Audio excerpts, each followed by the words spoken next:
कृपया वीडियो में न्यू है तो वीडियो को लाइक एंड सब्सक्राइब करें और शेयर करें। धृतराष्ट्र ने कहा, संजय, प्रधान पुरुष भीष्म, द्रोण और कर्ण आदि के मारे जाने से मेरी सेना का घमंड चूर चूर हो गया है। मैं देखता हूं अब यह बच नहीं सकेगी। वे दोनों कुरुश्रेष्ठ महाधनुर्धर वीर भीष्म और द्रोणाचार्य मेरे लिए मारे गए। यह सुन लेने पर इस अधम जीवन को रखने का अब कोई प्रयोजन नहीं है। जिसकी दोनों भुजाओं में समान रूप से 10-10 हजार हाथियों का बल था, युद्ध में शोभा पाने वाले उस राधा पुत्र कर्ण के मारे जाने का समाचार सुनकर मैं इस शोक को सहन नहीं कर पाता हूं। संजय, जैसा कि तुम कह रहे हो कि मेरी सेना के प्रमुख वीर मारे जा चुके हैं, उसी प्रकार यह भी बताओ कि कौन कौन वीर नहीं मारे गए हैं। इस सेना में जो कोई भी श्रेष्ठ वीर जीवित हैं, उनका परिचय दो। आज तुमने जिन लोगों के नाम लिखे हैं, उनकी मृत्यु हो जाने पर तो जो भी अब जीवित हैं, वे सभी मरे हुए के ही समान हैं, ऐसा मेरा विश्वास है।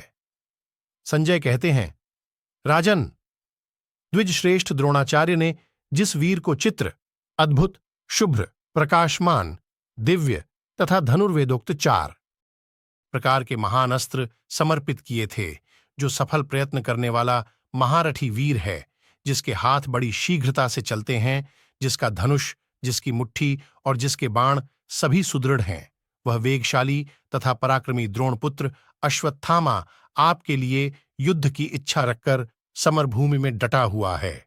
सात्वत कुल का श्रेष्ठ महारथी, आनर्त निवासी, भोजवंशी अस्त्रवेत्ता, हृदिक पुत्र कृतवर्मा भी आपके लिए युद्ध करने को दृढ़ निश्चय से डटा हुआ है, जिन्हें युद्ध में विचलित करना अत्यंत कठिन है, जो आपके सैनिकों के प्रथम सेनापति एवं वेगशाली वीर हैं, जो अपनी बात सच्ची कर दिखाने के लिए अपने सगे भांजे पांडवों को छोड़कर तथा अज्ञात शत्रु युधिष्ठिर के सामने युद्ध स्थल में सूतपुत्र कर्ण के तेज और उत्साह को नष्ट करने की प्रतिज्ञा करके आपके पक्ष में चले आए थे।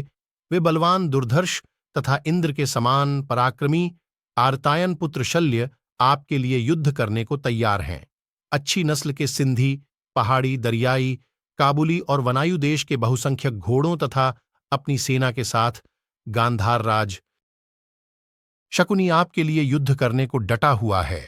राजन, अनेक प्रकार के विचित्र अस्त्रों द्वारा युद्ध करने वाले गौतम वंशीय शरद्वान के पुत्र महाबाहु कृपाचार्य भी महान भार सहन करने में समर्थ विचित्र धनुष हाथ में लेकर आपके लिए युद्ध करने को तैयार हैं। कुरुकुल के श्रेष्ठ वीर महारथी केकय राजकुमार भी सुंदर घोड़ों से जुते हुए, ध्वजा पताकाओं से सुशोभित रथ पर आरूढ़ हो आपके लिए युद्ध करने की इच्छा से डटा हुआ है। नरेंद्र, कुरुकुल का प्रमुख वीर आपका पुत्र पुरुमित्र अग्नि और सूर्य के समान कांतिमान रथ पर आरूढ़ हो बिना बादलों के आकाश में सूर्य के समान प्रकाशित होता हुआ युद्ध के लिए खड़ा है।